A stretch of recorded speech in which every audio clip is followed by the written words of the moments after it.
দর্শক আমন্ত্রণ জানাচ্ছি আমাদের নিয়মিত আয়োজন কেমন আছে অর্থনীতির আজকের অনুষ্ঠানে। আমি তৌফিকুল ইসলাম খান। এই অনুষ্ঠানে কথা বলি অর্থনীতির গতি প্রকৃতি, এর সম্ভাবনা এবং চ্যালেঞ্জ নিয়ে। দর্শক, আজকে আমরা আলোচনা করছি আগামী নির্বাচিত সরকারের ব্যবসা বাণিজ্যের প্রাধিকার কি হবে। আমার সাথে আলোচনা করবার জন্য দুজন সাংবাদিক যারা বাণিজ্য নিয়ে রিপোর্ট করেন তারা আমার সাথে আছেন। আমার সাথে আছেন মোহাম্মদ রেফাতুল্লাহ মির্জা, তিনি সাবেক ইকোনমিক রিপোর্টার্স ফোরামের সভাপতি, এবং আমার সাথে আছেন তৌহিদ হোসেন, তিনি যমুনা টিভির সিনিয়র রিপোর্টার। আপনাদের দুজনকেই স্বাগত জানাচ্ছি। দর্শক, আমাদের দেশের যেই অর্থনীতি আছে তার একটা খুব সবচাইতে গুরুত্বপূর্ণ অংশ হলো যে আমাদের দেশের যেই ব্যবসা বাণিজ্যের ক্ষেত্রটা এবং মূলত ব্যক্তি খাত যেই এটাকে পরিচালনা করেন, এবং সেই ক্ষেত্রে অর্থনীতির চাকা কতখানি গতিশীল থাকবে তা আমাদের দেশের ভেতরে ব্যবসা বাণিজ্য সংক্রান্ত যে নীতিগুলো আছে সেগুলো নির্ধারণ করে থাকে, এবং তার গতি প্রকৃতি অনেকাংশেই আমাদের সেই অর্থে দেশের অর্থনীতি, সামাজিকতা এবং রাজনীতির একটা বড় নির্ধারক। আমাদের দেশের ব্যবসা বাণিজ্য এখন সারা পৃথিবীর সাথেও যুক্ত, এবং সেখানেও বিভিন্ন ধরনের চ্যালেঞ্জ আছে। সেই চ্যালেঞ্জগুলোকে আমরা যদি দেখি তাহলে আমাদের দেশের ভেতরের অর্থনীতির যে বিভিন্ন ধরনের চাপ আমরা দেখি তার সাথে এই বৈদেশিক মাত্রাটা একটা ভিন্ন ধরনের চ্যালেঞ্জ নিয়ে আসবে আগামী সরকারের জন্য। সেই চ্যালেঞ্জ মোকাবেলার ক্ষেত্রে কোন কোন জায়গায় আগামী সরকারের দৃষ্টি দেওয়া উচিত, কী ধরনের নীতি তাদের নেওয়া উচিত, সেই আলোচনা আজকে আমরা করব। আমরা আলোচনা শুরু করছি অনুষ্ঠানের নাম কেমন আছে অর্থনীতি। তো অর্থনীতির বিভিন্ন যখন আমরা বিষয়কে আলোচনা করি তখন বুঝতে পারি যে বাংলাদেশের অর্থনীতি একটা চাপের ভিতরে আছে, এবং এই চাপটা অনেকদিন ধরেই আছে। এবং দ্বিতীয় হলো যে বৈশ্বিক অর্থনীতির ভিতরেও বিভিন্ন ধরনের যে উত্থান পতন সেগুলোকে আমরা দেখতে পাই। তো সেই দৃষ্টিভঙ্গি থেকে যদি আমি দেখি তাহলে সামনের দিনের যে অর্থনীতির গতি আছে এবং নতুন সরকার এসে যেই অর্থনীতি পাবেন, যার কিছুটা হয়তো অন্তর্বর্তীকালীন সরকার কাজ করার চেষ্টা করেছে, কোনো কোনো ক্ষেত্রে কিছুটা অগ্রগতিও হয়েছে, সেই দিক থেকে কোন কোন বিষয়গুলো আগামী সরকারের অর্থনীতি বাণিজ্যের ক্ষেত্রে গুরুত্বপূর্ণ স্থান পাওয়া উচিত বলে আপনি মনে করেন? সামনে যে ইলেকশনটা হবে ফেব্রুয়ারির 12 তারিখে, আশা করা হচ্ছে যে এই ইলেকশনের মাধ্যমে অনেক কিছু সমাধান মানুষ আশা করে। একটা নির্বাচিত সরকার অনেক ভালো ডিসিশন নেবে এটা মানুষ আশা করে, এবং এই প্রেক্ষিতেই কিন্তু মানুষের প্রত্যাশা, অর্থনীতির প্রত্যাশাটাও অনেক বেশি। যেহেতু ইকোনমি আপনি বললেন যে একটা দীর্ঘমেয়াদী একটা অস্থির অবস্থার মধ্য দিয়ে গিয়েছে অর্থনীতি, এখন মানুষ সামনে চায় হলো একটা স্থিতিশীলতা। নির্বাচিত সরকার যে আসার পরে যে ফার্স্ট প্রায়োরিটিগুলি, সেগুলির মধ্যে অন্যতম হবে মানুষের যে business, is of doing business, যেটা কারণ এত ব্যবসা বাণিজ্য করার যে সহজীকরণ, এত বছর মানুষের একটা বিভিন্ন ধরনের সমস্যা ফেস করেছে। একটা হচ্ছে যে দীর্ঘমেয়াদী একটা ব্যুরোক্রেসি আছে, যে ইনভেস্টমেন্ট করতে গেলে যে তার অনেক ধরনের হ্যাসেল সহ্য করতে হচ্ছে। এইটাকে ওয়ান স্টপ সার্ভিস যেটাকে বলে, সত্যিকার অর্থে এটা সামনে আনা উচিত। সেকেন্ড হচ্ছে যে আপনার বাংলাদেশের যে ম্যানুফ্যাকচারিং এবং ইন্ডাস্ট্রিয়ালাইজেশনের যে নেচার, সেইখানে ম্যানুফ্যাকচারিংটাই হলো মূল আমার চালিকা শক্তি ইন্ডাস্ট্রিয়ালাইজেশনের। যেহেতু আমরা হেভি ইন্ডাস্ট্রিতে এখনও যাই নাই বা যাওয়ার পর্যায়ে আছি, সেইখানে আমার দেশে যে energy crisis, it's a long time, একটা pending issue for many many years. কারণ যখনই আমরা ব্যবসায়ীদের সাথে কথা বলি তখনই তারা এই জিনিসটা কমপ্লেন করে যে ব্যুরোক্রেসি ট্রায়াঙ্গেল, আর একটা হচ্ছে যে গ্যাসের ক্রাইসিস। কারণ ম্যানুফ্যাকচারিংয়ের মধ্যে যদি চিন্তা করেন, হেভি ইন্ডাস্ট্রির প্রায় হেভি ইন্ডাস্ট্রির পর্যায়ে পড়ে, সেটা হলো স্পিনিং ইন্ডাস্ট্রি। সেখানে তো দীর্ঘদিন যাবৎ গ্যাসের সমস্যা আছে, ইন্ডাস্ট্রিয়ালাইজেশন তো ওইভাবে হচ্ছে না। এটা গেল একটা। আরেকটা হচ্ছে যে ইনভেস্টমেন্ট, মানুষ অনেক ইনভেস্টর আছে যারা হচ্ছে আপনার এখনও ডিসিশন নিতে পারছে না, ওয়েট অ্যান্ড সি একটা পর্যায়ে আছে, যেই কারণে আপনার ইন্ডাস্ট্রিয়ালাইজেশনের যে একটা স্থবিরতা এটা এখনো আছে। তো ওই ইনভেস্টমেন্টে মানে আমাকে এনকারেজ করতে হবে, তাকে ফেসিলিটেট করতে হবে, তাকে উৎসাহ দিতে হবে যে না আপনারা এখন আমাদের উপর নির্ভর করতে পারেন, আমরা নির্বাচিত সরকার, আমরা আপনাদের পাশে আছি। যে ইনভেস্টমেন্টের ক্ষেত্রে যদি আমার লোকাল ইনভেস্টমেন্ট আসে, যেই জিনিসটা প্রায় আমরা ভুল করি, ইনভেস্টমেন্ট বলতে আমরা শুধু এফডিআইকে মিন করি, প্রায় সময় এটা আমাদের ভুল হয়ে যায়। নীতি পর্যায় থেকে হতে পারে রেফাত ভাই, আমরা মনে করি না, আমরা মনে করি যে ওইটা অনেকেই মনে করে ইনভেস্টমেন্ট মানে হলো বিদেশি ইনভেস্টমেন্ট। নো, আমার লোকাল ইনভেস্টমেন্ট যদি ভালো হয়, বিদেশি ইনভেস্টমেন্ট এমনিতেই আসবে। সেই জায়গায় সেই কনফিডেন্স রিবিল্ডিং, রিগেইনিং যে প্রসেস, সেইটাকে আগে রিস্টোর করতে হবে। যে তিনটি বিষয় রেফাত ভাই বললেন, একটা আমি উল্টো দিক থেকে বলি। এক নাম্বার যে কনফিডেন্সের বিষয়, যেন নীতির ধারাবাহিকতা থাকে, একটা রাজনৈতিক স্থিতিশীলতার যেন ফেরত আসে। দ্বিতীয় উনি বললেন যে আমাদের যে এনার্জি ক্রাইসিস কিছু হলেই আমরা তো ওই বিষয়টাকে বড় করে আসে যে আমার গ্যাসের সাপ্লাই নাই, বিদ্যুৎ পাবো কিনা গুণগত। এবং তৃতীয় জায়গাটা উনি বলছেন যে ব্যবসা শুরু করার ক্ষেত্রে বাধা। এই সংস্কারের বিষয়টি বোধহয় খুবই গুরুত্বপূর্ণ ছিল। এবং আমি যদি ফিরে তাকাই আজকে থেকে 1 বছর আগে, প্রায় 1 বছর আগে, ইনফ্যাক্ট তারও কিছুটা আগে, তাহলে আমাদের অন্তর্বর্তীকালীন সরকারের যখন পুনর্গঠনের অন্যতম একটা অংশ ছিল হলো বিনিয়োগ উন্নয়ন কর্তৃপক্ষ, এবং তারা একটা কনফারেন্স করে দাবি করেছিলেন যে আমরা সংস্কারের পথে হাঁটছি, এবং একটা প্রতিশ্রুতি ছিল এই ওয়ান স্টপ সার্ভিসের ইস্যু, ইজ অফ ডুইং বিজনেসের ইস্যু। প্রোগ্রেস কতখানি দেখেন এবং কোথায় চ্যালেঞ্জ আসলো এই তিনটি বিষয়ের ক্ষেত্রেই? আমি যখন বাংলাদেশে স্থানীয় বিনিয়োগের কথা বলি, তখন স্থানীয় বিনিয়োগের কথা ভাবতে গেলেই আমরা বাংলাদেশের যে এই ধরনের এই মুহূর্তে পার্সপেক্টিভ, তাতে আমাদের মনে হয় স্থানীয় বিনিয়োগ বলতে আসলে আমরা বড় বড় বিনিয়োগ বুঝি, অর্থাৎ বড় বড় শিল্পগোষ্ঠী, বড় বড় শিল্প মালিক, তারা বিনিয়োগের সুযোগ পাচ্ছে কিনা আমরা বোধহয় মোটা দাগে এটাই ভাবি। কিন্তু আমরা ক্রিপ্টোক্রেসির নানা ধাঁচ দেখেছি, যে এই 4টা মডেল বলা হয়, বাংলায় বলি চোরতন্ত্র। চোরতন্ত্র বলা হয়। এটা পোল্যান্ডের একজন অর্থনীতিবিদ প্রথম এই শব্দটি ব্যবহার করেছিলেন। সেখান থেকে শুরু করে চোরতন্ত্রের তো আসলে অনেক ধরনের অবস্থা এবং পরিস্থিতি আমরা আসলে দেখেছি। এবং সবথেকে বড় কথা হচ্ছে, যখন বিনিয়োগের প্রশ্ন আসে, আমার কাছে সবার আগে প্রশ্নটা মনে হয় যে বিনিয়োগের সুযোগটা আসলে আমি কাদের জন্য তৈরি করছি। এটা আগামী সরকারকে এবং এখনকার অন্তর্বর্তী সরকারকে খুব সুন্দর করে ডিফাইন করা দরকার ছিল, যে কাদের জন্য আমি বিনিয়োগের সুযোগটা তৈরি করতে চাচ্ছি। যে সবাই মানে সকল ধরনের একটা স্বাভাবিক যেন সমান সুযোগ পান। হ্যাঁ, যিনি বড় শিল্প উদ্যোক্তা তিনিও যেমন বিনিয়োগের ক্ষেত্রে স্বাচ্ছন্দ্য বোধ করেন, একজন যিনি এসএমই উদ্যোক্তা বা ছোট উদ্যোক্তা বা যিনি মাত্র একটা স্টার্ট আপ নিয়ে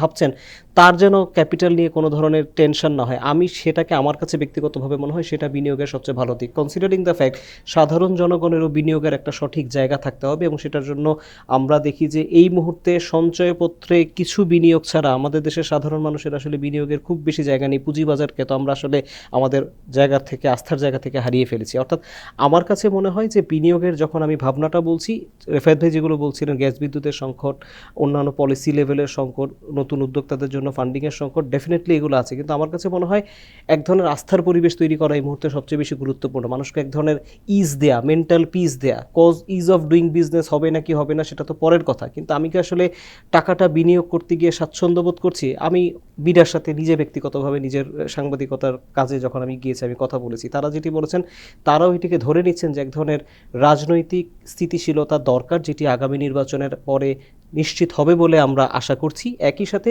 আইন শৃঙ্খলা পরিস্থিতিকে আসলে কঠোরভাবে দমনের বিষয়টা তারাও বলছেন। এবং এটার কারণে তারা বলছেন, বা আমাদের কাছে মনে হয়েছে অনেকের সাথে কথা বলে, যারা বড় বড় ইনভেস্টমেন্টের কথা ভাবছেন, যে আমাদের দেশে এই মুহূর্তে আসলে ব্যবসায়ীরা যারা লোকাল ইনভেস্টর, তারা আসলে টাকাটা বিনিয়োগ করছেন না। তারা যেই উৎস থেকে এটা সংগ্রহ করতেন, হয় সেটা তারা উৎস সংগ্রহ করে বসে আছেন, অথবা তারা অপেক্ষা করছেন যে একটা সঠিক সময় আসুক, যেখানে আসলে আমি বলতে পারবো যে ইনভেস্টমেন্টটা করার একটা জায়গা তৈরি হয়েছে। অনেকেই হয়তো বিনিয়োগের জন্য রেডি। ডেফিনেটলি এটা আশা করা যায় যে তাদের তো প্রত্যেকটা পলিটিক্যাল পার্টির একটা থাকে, ম্যান্ডেট থাকে, যে তারা তো ম্যান্ডেট নিয়ে আসে যে মানুষেরকে একটা পরিবেশ দেওয়া, যে একটা সুস্থ ধারার চিন্তা ভাবনা করার একটা পরিবেশ দেওয়াটাই তাদের অগ্রাধিকার, তাই না? যেটা উনিও বললেন যে পিস, আইন শৃঙ্খলা পরিস্থিতিকে স্বাভাবিক রাখা। এই জিনিসগুলো যখন হবে, তখন মানুষের ভিতরে এমনিতেই একটা পরিবর্তন আসবে যে না ঠিক আছে, এখন পরিবেশ ভালো আছে, investment climate is very good, let us invest. আপনি বলছেন যে আমরা অন্তত বড় ম্যানুফ্যাকচারিং এর যারা ইনভেস্ট করছেন বা যারা এখনো ব্যবসা করছেন সেইটার একটা বড় ক্রাইসিসের বিষয় আসছে হলো যে এনার্জি, রাইট।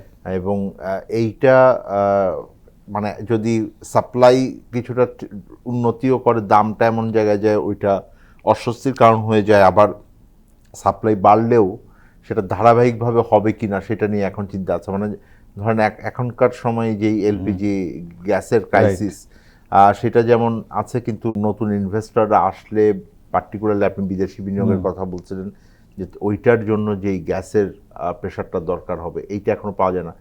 এনার্জি খাতে আসলে মানে এই সলিউশনের রাস্তাটা কি হবে? এনার্জি সেক্টরে আগে ট্রান্সপারেন্সি দরকার। আমার কতটুকু এনার্জি দরকার এবং আমার কতটুকু আছে, আমার কতটুকু লাগবে, এই জিনিসটা সত্যিকার অর্থেই একটা ট্রান্সপারেন্সি দরকার। এখানে একটা গ্যাপ আমার মনে হয় কাজ করতেছে দীর্ঘ বছর যাবত। আমার কত ইনকাম হচ্ছে এনার্জি থেকে, প্রতিদিনই শুনি যে এনার্জি সেক্টরে এত লক্ষ কোটি টাকা, এত হাজার কোটি টাকা সাবসিডি দিচ্ছে, তারপরে এনার্জিতে তারা আবার একই সাথে আপনার গ্যাস, লোকাল গ্যাস কনজিউম করতেছি, আবার ইম্পোর্টও করতেছি। সো আমার মনে হয় এখানে একটা হিসাবের একটা গরমিল আছে। এটা হলো আমার 1 নাম্বার উত্তর। দ্বিতীয় উত্তর হচ্ছে এই মুহূর্তে যেহেতু আমার দেশে পর্যাপ্ত পরিমাণের এনার্জি ইমিডিয়েটলি সাপ্লাই দিতে পারছে না আমার নিজস্ব গ্যাস দিয়ে, কারণ এটা তো উত্তোলনের ব্যাপার আছে, কূপ খননের ব্যাপার আছে।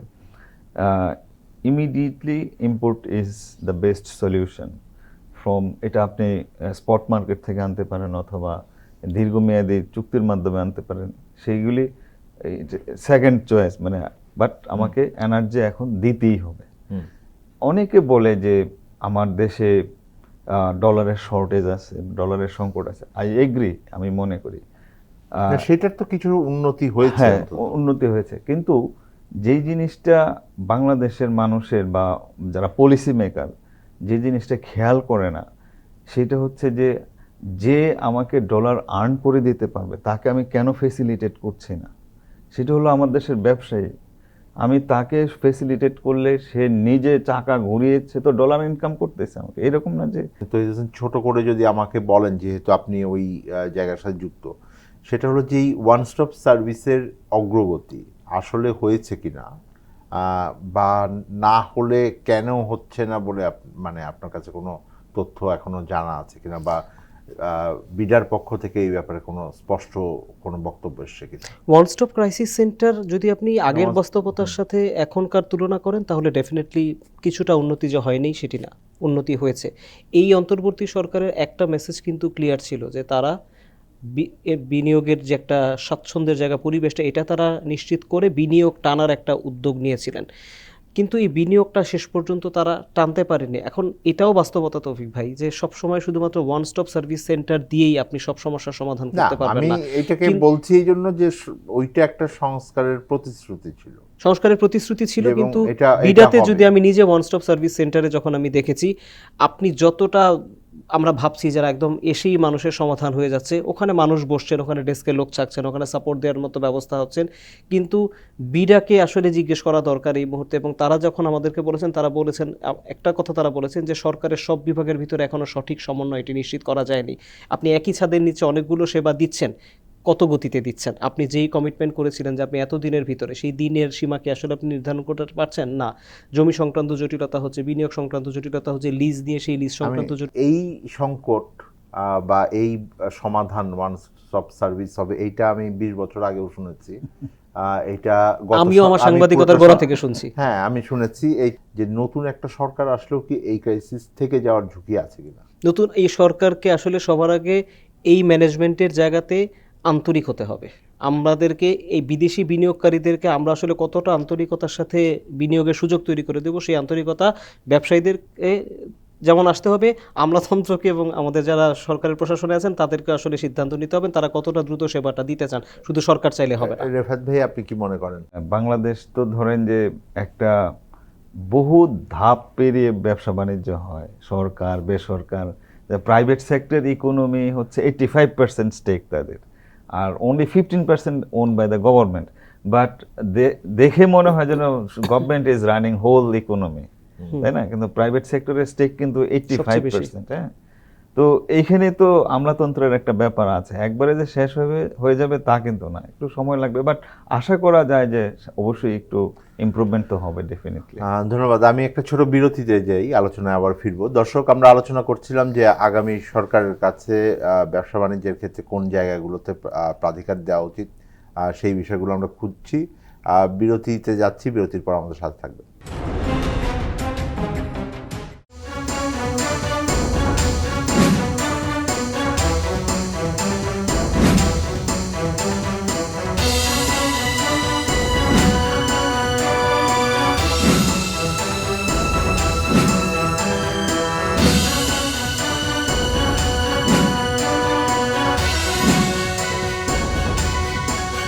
আগামীর বাংলাদেশ দেখবেন প্রতিদিন রাত 11টায়।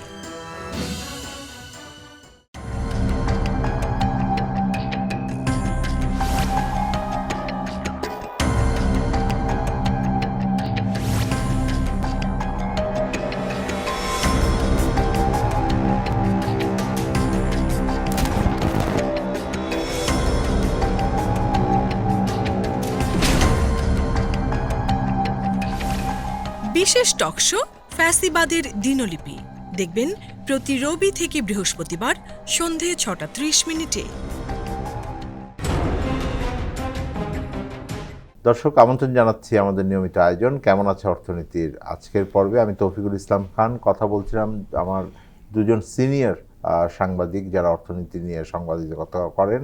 আমার সাথে আছেন মোহাম্মদ রেফায়েতুল্লাহ মৃধা এবং আমার সাথে আছেন তৌহিদ হোসেন। তৌহিদ, যেই আলোচনাটা করছিলাম বিরতির আগে, সেটা হলো যে কোন কোন জায়গায় নতুন সরকার প্রাধিকার দিবেন। আমি নিশ্চিত যে এখন রাজনৈতিক দলগুলো নির্বাচন নিয়ে যে ব্যস্ত আছেন, একই সাথে তারা এই বিষয়গুলোকেও নিশ্চয়ই নির্ধারণ করছেন। আমার নিজের অভিজ্ঞতা হলো যে তারা অনেক ক্ষেত্রেই এই নির্ধারণের ক্ষেত্রে আমরা যেটাকে বলি যে ফলাফলের সম্পর্কে ওনারা বলেন যে কর্মসংস্থান হবে, প্রবৃদ্ধি হবে, কিন্তু প্রক্রিয়ার ব্যাপারে ওনাদের মানে ধারণাগত স্পষ্টতাটা যদি আমরা দিতে চাই, আমরা তিনটি জায়গার কথা আলোচনা করেছি এর আগে। যে এর বাইরে যদি আপনি দেখেন যে যেটা সরাসরি ব্যক্তি খাত ব্যবসা বাণিজ্যের সাথে যুক্ত, কি ধরনের বিষয়গুলো গুরুত্বপূর্ণ হবে আগামী সরকারের জন্য? এই মুহূর্তে তৌফিক ভাই, আমার কাছে যেটা মনে হয়, অর্থনীতি এমন একটা পর্যায়ে চলে এসেছে, অন্তর্বর্তী সরকার যখন আসলো তারা যেই সংস্কারের কমিটমেন্টগুলো করেছিল, তারা যে সংস্কার নিয়ে নিজেরাও অনেক বেশি সন্তুষ্ট তা না, কিন্তু তারা প্রক্রিয়াটা শুরু করেছে। আমার কাছে এক নম্বর মনে হয় যে এই প্রক্রিয়াটাকে আরও অনেক বেশি স্পিডি করতে হবে, এবং এই স্পিডি করার জন্য সবার আগে আসলে এই মুহূর্তে অর্থনীতিকে আমরা বলি না স্পুন ফিডিং বলেন বা মাইক্রো ম্যানেজ বলেন, অর্থাৎ ছোট ছোট বিষয়গুলোতেও সরকারকে ইনভলভ হয়ে থেকে এগুলো সমাধান করতে হবে। আমার কাছে এই মুহূর্তে সবচেয়ে বেশি গুরুত্বপূর্ণ মনে হচ্ছে আমাদের ব্যাংকের উপর চাপ কমানো খুব জরুরি। 7 লাখ কোটি টাকার মতো প্রায় আমাদের এখন খেলাপি ঋণ, রেকর্ডের পর রেকর্ড হাঁকিয়েছে এটি, আমি যদি সঠিক পরিসংখ্যান আমি যতটুকু আমার মাথায় আছে। তো সেটা যদি হয়ে থাকে, ব্যাংকের গিয়ে এখনও আমরা ধর্ণা দিচ্ছি, আমার যখনই ফাইন্যান্সিং দরকার হচ্ছে আমি ব্যাংকের কাছে যাচ্ছি, আমি ব্যাংকে শর্ট টার্মের জন্য টাকা রাখছি। আপনি এটা সবচেয়ে ভালো জানেন যে ব্যাংকে আমি ডিপোজিট করছি শর্ট টার্মের জন্য, কিন্তু এই ব্যাংকই 15 থেকে 20 বছরের জন্য বা বিশাল বিশাল অঙ্কের ঋণ দিয়ে তারা আসলে এখন খেলাপিদের নিয়ে মাথা নষ্ট করে বসে আছে। এই টাকা কবে আদায় হবে, পাচার হওয়া অর্থ আদৌ দেশে ফিরবে কিনা আমরা কেউ জানি না। প্রক্রিয়াটি খুবই ধীর এবং প্রক্রিয়াটি খুবই লম্বা একই সাথে। অর্থাৎ আমার কাছে এই মুহূর্তে মনে হচ্ছে ব্যাংকের উপর যে সংস্কারের কথাগুলো আমরা বলছিলাম, ব্যাংকের আইনের সংস্কার, ব্যাংকের ম্যানেজমেন্টের সংস্কার, সেগুলোকে নিশ্চিত করার পাশাপাশি আমার মনে হয় যে, আমার খুব আক্ষেপ এটা ব্যবসায়িক সাংবাদিকতা বা অর্থনীতি সাংবাদিকতা হিসেবে, যে অন্যান্য দেশের জিডিপিতে পুঁজিবাজারের যত বড় বড় কন্ট্রিবিউশন আছে, প্রতিবেশী দেশ থেকে শুরু করে আশেপাশের দেশ, পশ্চিমা দেশ, যাই বলি না কেন, এই কন্ট্রিবিউশনটা আমরা আমাদের দেশে শেষ পর্যন্ত পুঁজিবাজারের যেই কাঠামো সেটাকে আমরা কাজেই লাগাতে পারলাম না। আমি আমার সাংবাদিকতা শুরু থেকে শুনতে পাচ্ছি বন্ড মার্কেট, এই বন্ড মার্কেটকে আমরা আজও অর্থ যোগানের জায়গা হিসেবে কন্টিনিউ করতে পারলাম না। 15%-এর মতো ইন্টারেস্ট দিয়ে আমরা ব্যাংকের থেকে পুঁজি নিতে সুযোগ তৈরি করে রেখেছি, কিন্তু এই বন্ড ছেড়ে যে আসলে আরো কম অর্ধেক ইন্টারেস্ট রেটে টাকাটা আদায় করা সম্ভব, এই জিনিসটা আমরা কেন জানি রিয়েলাইজই করছি। আমার মনে হয় আগামী সরকারের পুঁজিবাজার একটা বড় প্রায়োরিটি হবে। না, পুঁজিবাজার তো বড় প্রায়োরিটি আসবে, কিন্তু রেফাত ভাই, আমি এই প্রশ্নটাই করতে চাচ্ছিলাম যে আমার যেই ব্যক্তি খাতের উদ্যোক্তারা আছেন, বিশেষ করে যারা বড় উদ্যোক্তা আছেন, আমি বিশেষ করে বলবো যে যেই ধরনের ব্যবসায়িক গোষ্ঠীর সাথে আপনার নিয়মিত আলোচনা হয়, যারা আমাদের রপ্তানি খাতের সাথে আছেন এবং এরাই এখন বড় ম্যানুফ্যাকচারিং উদ্যোক্তা হিসেবেও যদি বলি, আমার এক্সপোর্টার হিসেবেও বলি, ওভারঅল ব্যবসায়ী হিসেবেও বলি, মানে কেউ আমার দেশে এরকম মানে গ্রুপ আছেন যারা হয়তো $1 বিলিয়ন সমপরিমাণ এক্সপোর্ট করে, আমি জানি, আছে। কিন্তু তারা কখনো পুঁজিবাজারে যান নাই, পুঁজিবাজারের কথা ভাবেনও না। এইটার মানে কারণটা কি? বাংলাদেশের যে আর্থিক খাত একটা ফল্ট লাইন আছে, ভেরি মানে সূক্ষ্ম একটা ফল্ট লাইন আছে। আজকে যে বাংলাদেশের পুঁজি হয়েছে ইন্ডাস্ট্রিয়ালাইজেশন থেকে, ম্যানুফ্যাকচারিং থেকে, অ্যাকচুয়ালি এই পুঁজিটা আসার কথা ছিল স্টক মার্কেট থেকে, কিন্তু আমরা ব্যাংক বোরোয়িং করে ফেলছি। পুঁজিটা আসছে হলো ব্যাংক থেকে। ব্যাংকের কিন্তু কাজ না যে হেভি ইন্ডাস্ট্রিতে ইনভেস্ট করা। আজকে যে আপনার 7 লক্ষ কোটি টাকা যে খেলাপি ঋণ হয়েছে, এই টাকাটা তো আসার কথা ছিল স্টক মার্কেট থেকে, আমরা নিয়েছি হলো ব্যাংক থেকে। ব্যাংক এত লোড নেবে কেন? মানুষের টাকা। ব্যাংক ঘটনাক্রমে ব্যাংক এই লোড নিয়ে নিয়েছে, যেই কারণে এই সবাই যে সাকসেসফুল এন্টারপ্রেনার হবে তা কিন্তু না, অনেকে ফেল করবে, জার্নিতে সবাই সফল হয় না। আবার যারা সফল হয় তারা যে খুব ভালো মানুষ হবে তাও কিন্তু না। পুঁজির তো একটা ধর্ম আছে না, তো সেই পুঁজিটা হওয়ার কথা ছিল স্টক মার্কেট থেকে, হয়ে গেছে ব্যাংক থেকে, যেই কারণে আজকে ব্যাংক এটার সাফারার। যেই কারণে আজকে দেখবেন যে যখন পৃথিবীতে অন্য অন্য দেশে স্টক মার্কেট ক্র্যাশ করে, বাংলাদেশের স্টক মার্কেট তখন উঠে, because there is a difference. তা আমরা তো ফান্ডামেন্টাল যে রুলস সেটা তো ফলো করে আমরা স্টক মার্কেট করি নাই, যেই কারণে আমার দেশের stock market exposure to the international stock market is low. এটা ফেরানোর রাস্তা কি? ফেরানোর রাস্তা এইটাই যে ব্যাংকিং সেক্টরে এখন একটা সুন্দর পরিবর্তন আনতে হবে, যেটা অলরেডি শুরু হয়েছে। ফর এক্সাম্পল, আমি একজন এন্টারপ্রেনার, এখন ব্যাংক যদি আমার ফাইন্যান্সিং বন্ধ করে দেয় কোনো তার সমস্যার কারণে, তাহলে তো আমার বিজনেস শেষ। আমার তো একটা এন্টারপ্রাইজ, এখানে লোকজন আছে, আমার বিজনেস বন্ধ হলে যে এটার একটা ইমপ্যাক্ট তো অবশ্যই থাকবে। একই রকম তো সঠিক জায়গাগুলো তো বলেছেন, মানে উনি বলছেন যে মানে পুঁজিবাজারে নিয়ে তো সেই অর্থে এই সরকারের সময় কোনো অগ্রগতি হলো না। তো এখন পুঁজিবাজারের সংস্কারটা কি মানে এই কারণে গুরুত্বপূর্ণ না, কারণ এটা কনফিডেন্সের এত নিচে আছে যে ওটা প্রায়োরিটিরও নিচে আছে?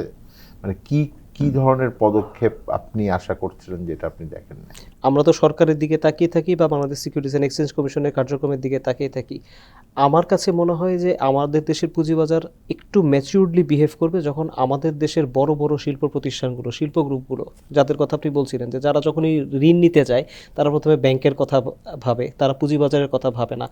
এই কোম্পানিগুলোকে, এমএনসিগুলোকে এখন সবার আগে পুঁজিবাজারে আনতে হবে এবং সরকারি বন্ড বিপুল আকারে ছেড়ে মানুষের আস্থা নিশ্চিত করতে হবে যে সরকার আসলে এই পুঁজিবাজারে এসে অর্থায়নের জায়গাটি নিশ্চিত করতে চাইছে। আমরা সরকারি বন্ড ছাড়ার ঘোষণা দেখেছিলাম যে বিদ্যুৎ খাতের প্রকল্পের জন্য সরকারি বন্ড ছাড়া হয়েছিল, কিছুদিন পরেই কিন্তু সেটি আবার প্রত্যাহার করে ফিরিয়ে নেওয়া হয়েছে। অর্থাৎ কার্যক্রমটি তারা যেভাবে করতে চেয়েছে সেটি করতে পারেনি। কিন্তু আমার কাছে মনে হয় রাষ্ট্রায়ত্ত কোম্পানিগুলো থেকে শুরু করে সরকারের যে বিভিন্ন উদ্যোগের জন্য, বিভিন্ন প্রকল্পের জন্য যে অর্থ যোগানের যে উৎস, সেগুলোতে ঋণের দিকে না গিয়ে আমাদের বন্ড ছেড়ে আসলে এই অর্থগুলো এই মুহূর্তে ওঠানোর নিয়মটা চালু করা উচিত। আমি একটা ছোট বিরতিতে যাই, তারপরে আবার আলোচনা করছি। দর্শক, একটা বিরতিতে যাচ্ছি। আলোচনা করছিলাম বাংলাদেশের ব্যবসা বাণিজ্যের ক্ষেত্রে আগামী সরকারের কী ধরনের প্রাধিকার হওয়া উচিত। বিরতির পর আমরা আবার আলোচনায় ফিরবো, আমাদের সাথে থাকবেন।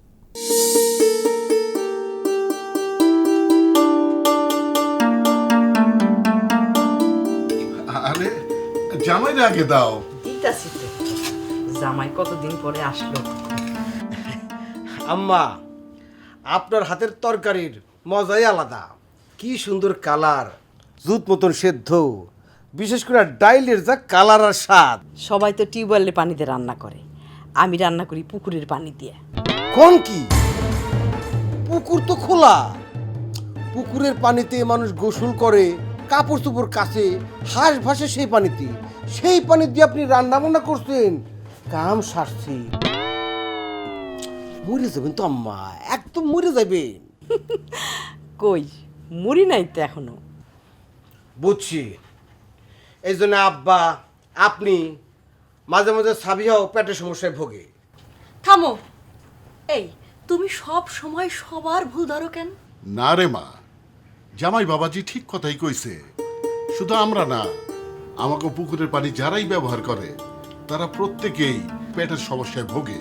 অনেকে রান্না বান্নার সময়, খাওয়ার সময় নিরাপদ পানি ব্যবহার করে, কিন্তু খাওয়ার আগে থালা বাসন ধোয়, গ্লাস ধোয়, এমনকি নিজের হাতও ধোয় পুকুরের পানি দিয়া, ট্যাপের পানি দিয়া। হ ঠিকই তো, তাই তো করি। শোনেন আম্মা, রান্না ও খাবারের জন্য নিরাপদ পানি ব্যবহার করুন। পুকুর কিংবা নদীর পানি পান করবেন না। পানি পান করার আগে ফুটিয়ে নেবেন। সেটা সম্ভব না হলে ব্লিচিং পাউডার, ফিটকিরি বা পানি বিশুদ্ধকরণ ট্যাবলেট দিয়ে পানি নিরাপদ করে নিন। ফল ও সবজি কাঁচা খেতে হলে নিরাপদ পানি দিয়ে ভালোভাবে ধুয়ে নিন। সবজি ও ফলমূল কাটার আগে 1 চামচ লবণ নিরাপদ পানিতে মিশিয়ে কমপক্ষে 30 মিনিট ভিজিয়ে রাখলে শাকসবজি ও ফলমূলে থাকা রাসায়নিক পদার্থের ক্ষতিকারক প্রভাব বহুলাংশে কমে যায়। পানিই জীবন, যদি তা হয় নিরাপদ।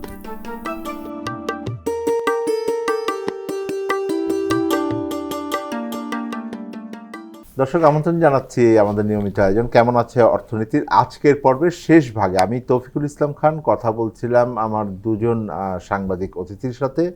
রেফাত ভাই, সাম্প্রতিক যে অন্যতম গুরুত্বপূর্ণ নীতির বিষয়, আমি মনে করি যে নতুন সরকারকে যে সিদ্ধান্ত এবং নীতি বিষয়ক মনোযোগ দিতে হবে, সেটা হলো যে আমরা স্বল্পোন্নত দেশ থেকে যে আমাদের বের হয়ে আসার প্রক্রিয়া, এবং 2026 সালের নভেম্বর মাসে, এই বছরই নভেম্বর মাসে আর মাত্র 10 মাস আছে। সেই 10 মাসের ভেতরে আমরা বের হয়ে গেলে আমাদের কি ধরনের প্রস্তুতির ব্যাপার আছে, এবং এখনও আলোচনা চলছে যে আমরা অনুরোধ করতে পারি কিনা আরও কিছুদিন আমাদেরকে ধরে রাখা। কিভাবে দেখেন যে এই গ্র্যাজুয়েশনের বিষয়ে সরকারের প্রস্তুতি, একটা রাজনৈতিক দলের কোন ধরনের বিষয়গুলো গুরুত্বপূর্ণ?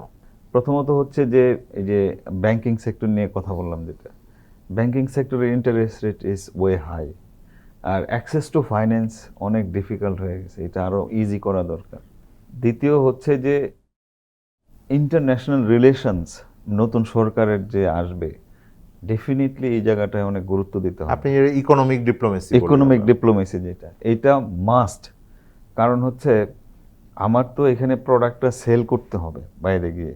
এখন যদি কোনো দেশের সাথে কারোর সাথে আমার বৈরী সম্পর্ক থাকে, যেটাকে ডিপ্লোম্যাটিক বিকারিং রিলেশনশিপ যেটাকে বলা, সেটা যদি অবনমন হতে থাকে, তাহলে কিন্তু আমার দেশের এই সব ধরনের, আমি তো ম্যানুফ্যাকচারিং কান্ট্রি, তাই না? ম্যানুফ্যাকচারিং কান্ট্রির warm relationship is very important with other country. এইটা মাস্ট।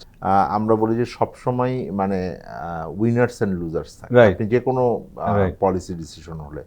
আমি রাজনৈতিকভাবেও এটার তো ব্যাখ্যা করা যায়, কিন্তু অর্থনৈতিক ব্যাখ্যাও এটা খুবই গুরুত্বপূর্ণ। এবং অর্থনৈতিক ডিপ্লোমেসির ক্ষেত্রে অনেক ক্ষেত্রেই একটি ব্যবসায়ী গ্রুপ যখন এক ধরনের সুবিধা চান, মানে সাম্প্রতিক সময় আমি দেখেছি যে একটা গ্রুপ গিয়ে বলছেন যে এইটায় কাউন্টার ভেলিং দেন, তো সেইগুলোকেও ওই যে ইকোনমিক ডিপ্লোমেসি আপনি বললেন, ওই দৃষ্টিভঙ্গি থেকে মানে বর্তমান সরকার কতখানি দেখছেন বা সামনের সরকারকে দেখার কতখানি সুযোগ আছে? আমি সেটাই বলতে চাচ্ছি যে দেখেন, ব্যবসায়ীরা একটা প্রেসার গ্রুপ অলওয়েজ সরকারের উপরে। এটা ব্যবসার ধরনই, ব্যবসার নীতিই হচ্ছে যে তারা রিস্ককে মিনিমাইজ করার জন্য বিভিন্ন ধরনের সুযোগ সুবিধা চাবে। এটা সরকারকে এখানে ট্যাক্টফুল হতে হবে, সেটা এই সরকারই হোক নেক্সট সরকারই হোক, একটা ব্যালেন্স করতে হবে যে সেটা কম বেশি যাই হোক একটা কিছু, তার তো চাকা ঘোরাতে হবে না। এটা একটা। আরেকটা হচ্ছে যে যেই কোর কথা যেটা, সেটা হচ্ছে আমি যদি ব্যবসাটা আজকে আমার জন্য ওপেন ছিল 54 বছর সারা পৃথিবীতে এলডিসি হিসেবে, কিন্তু 26-এর পরে আমার এত ওপেন থাকবে না, অনেকটা রেস্ট্রিকশন চলে আসবে। ফর এক্সাম্পল, ইউএনএস যে স্টাডি সেটা বলছে যে প্রায় 8 বিলিয়ন ডলারের এক্সপোর্ট আমি প্রতি বছর হারাতে পারি, ঝুঁকির মধ্যে আছে। যেটা 14% অফ মাই টোটাল এক্সপোর্ট 2021-এর 23-এর হিসেব অনুযায়ী। এইটা একটা। আরেকটা হচ্ছে বর্তমানে আমার যা এক্সপোর্ট হয় 100 টাকা এক্সপোর্ট করলে 73 টাকায় আসে হলো এই আমি এলডিসি হিসেবে, যেটা এলডিসি হিসেবে। তাহলে দেখেন মানে যেটা আমি বাজার সুবিধা পাই আর পাই সেটার ভিত্তিতে আসে। এইটা তাহলে চিন্তা করেন যে 100 টাকার মধ্যে 73 টাকা যদি আমার এই হিসেবে আসে, তাহলে তো আমি অনেক রিস্কের মধ্যেই আছি বলা যায়। এটা একটা আমি বলতে চাই। আরেকটা হচ্ছে আজকে এই যে বাংলাদেশ এই পর্যায়ে আসছে, এইটার পিছনে দেখেন এই এলডিসি হিসেবে বা জিএসপি যেটা, এটা আপনারা ভালো জানেন আরো, যে বাংলাদেশ আজকে সেকেন্ড লার্জেস্ট গার্মেন্ট এক্সপোর্টার। এটা কিন্তু এলডিসি হিসেবে থাকার কারণে, কোটা সিস্টেম থাকার কারণে এটা একটা বিরাট ফেভার পাইছে। না, হ্যাঁ, প্রাথমিক এটা ছিল প্রাথমিকভাবে, এবং হ্যাঁ, তারপরে বাজার এটা সুবিধা এটাকে সুবিধা করেছে। নিয়ে গেছে। এখন আরেকটা ইন্টারেস্টিং হচ্ছে যে আমার ফার্মাসিউটিক্যাল সেক্টরকে মনে করা হচ্ছে যে নেক্সট গার্মেন্ট সেক্টর। এটা কিন্তু এখন অনেক উপরে চলে আসছে, যেইখানে দেখবেন যে যত এলডিসি আছে এখন 44 এলডিসি, তাই না? 44 এলডিসির মধ্যে সারা পৃথিবীতে যত সুযোগ সুবিধা আছে 67% হলো বাংলাদেশ বাংলাদেশ consume পায়। করছে। এটা আমাদের ভেরি মানে ওয়ে হাই আমাদের অর্থনীতির আকার এবং এই আকার। মিলিয়ে অনেকে বলেন যে এই কারণেই বাংলাদেশকে হ্যাঁ। এই ইকুয়েশন থেকে বাদ দেওয়ার দেওয়ার একটা ক্ষেত্রে একটা ইনসেনটিভ incentive। আছে। So, কারণ ওয়ান্স এই- বাংলাদেশ বের হয়ে যাবে, হ্যাঁ। এই পুরো এলডিসির জন্য যে প্রণোদনা কাঠামো বিশ্বব্যাপী আছে, এইটা কমপ্লিটলি চেঞ্জ হয়ে যাবে। হ্যাঁ। তো তহিদ হোসেন, আপনিও এটাকে কিভাবে দেখেন? এবং আমি আর একটা বিষয়ের সাথে আপনাদের মানে জিজ্ঞেস করতে চাই, সেটা হলো গত সরকারের প্রশ্ন বারবারই আসে, কারণ আমরা আগামী সরকারকে ওই রাজনৈতিক সরকারের যে ভুলগুলো বা যে তাদের যেই সুশাসনের ঘাটতিগুলো, সেইটাকে আমি ফিরিয়ে আনতে যেহেতু চাই না। তার মধ্যে একটা বড় জায়গা ছিল, আমরা বলেছিলাম যে এই ক্লেপ্টোক্রেসির কথা আপনি বলেছেন। আমরা আমাদের শ্বেতপত্রের সময় এটা যখন প্রথম বলি, এবং আমরা বলেছিলাম যে 3টি গোষ্ঠীর মধ্যে এক ধরনের আঘাত হয়েছে, রাজনৈতিক শক্তি, Right. আপনার ব্যবসায়িক শক্তি এবং আমলাতন্ত্র। ব্যবসায়িক শক্তি একটি আলাদা প্রেশার গ্রুপ হিসেবে তাদের স্বার্থ দেখেছেন, এটা সত্যি স্বাভাবিক, নিজেদের স্বার্থের কথাই বলবেন, কিন্তু রাজনৈতিকভাবে অতখানি বিক্রি হয়ে যান নাই। তারা এক ধরনের সার্বিক ব্যবসায়িক গোষ্ঠীর স্বার্থ দেখেছেন এবং তাদের নেতৃত্ব, তাদের অ্যাসোসিয়েশনগুলো ভিতরে এই জিনিসটা বড় করে ছিল। এইটা কতখানি গুরুত্বপূর্ণ, এইটাও আমি জানতে চাবো, যে মানে একটা স্বাভাবিক অর্থনৈতিক নীতির ক্ষেত্রে এবং আগামী সরকারের ক্ষেত্রে সহায়ক শক্তি হিসেবে কাজ করার জন্য দেশের জন্য এইটারও কতখানি গুরুত্বপূর্ণ। আপনারা যে দুজন যে কথা বললেন আমি একেবারেই একমত যে ব্যবসায়ীরা সবসময় যে প্রেশার গ্রুপ হিসেবে কাজ করে, ব্যবসায়ীরা নিজেদের সুযোগ সুবিধা আদায় করে নেবে, এটা খুবই স্বাভাবিক। এটা সব বা দেশের জন্য অন্তত দাবি তো তারা জানাবেই। দাবিটা অন্তত তুলতে পারে। বাংলাদেশের ব্যবসায়ীদের ক্ষেত্রে আমি মাঝে মাঝে আসলে আমি বুঝি না আমি কি হাসবো নাকি কাঁদবো, কারণ তাদের ক্ষেত্রে যেটা হয়ে গিয়েছে, তারা যে অভ্যস্ততার ভেতর দিয়ে চলে এসেছেন, এই অভ্যস্ততার ভেতর দিয়ে তৈরি করে, এবং এটা তারা খুব মোটা থেকে স্বীকারও করেন যে এই অভ্যস্ততা বা সহজ পরিবেশের ভেতরে থেকে তারা আসলে কতটা নিজেদেরকে পরিপক্ক করে আরও বেশি আমি বলবো ধরেন ভ্যালু অ্যাডিড পণ্য তৈরি করা, বা আরও বেশি ডাইভার্সিফাইড পণ্য তৈরি করা, আরও বেশি R&D করা, আরও বেশি নিজেদেরকে পরিবর্তন করা, আধুনিকতার সাথে নিজেদেরকে ছাড়িয়ে যাওয়া, এই জিনিসগুলোতে তারা আসলে খুব বেশি গতি অর্জন মানে করতে পারেনি। একটা সহজ সহজ রাস্তাটা পেয়েছি, এটাই আমি সারা জীবন করে আমি গিয়েছি। জিজ্ঞেস করি, সেটা হলো যে আমি যেটা দেখি মানে এই প্রসঙ্গে আপনার সাথে একমত, যে আমাদের ব্যবসায়ীদের যে দাবি দেওয়া থাকে, তারা সবসময় আমরা যেটাকে বলি ফায়ার ফাইটিং এর ভিতরে থাকেন। এখনকার সমস্যা এইটা ভিতরে আগে থাকেন। সমাধান, মানে ফিউচারিস্টিক ভাবে আজকে থেকে 10 বছর 20 বছর 30 বছরের জন্য বিনিয়োগের জন্য যে বিষয়গুলো, সেইগুলো অতখানি আসে না।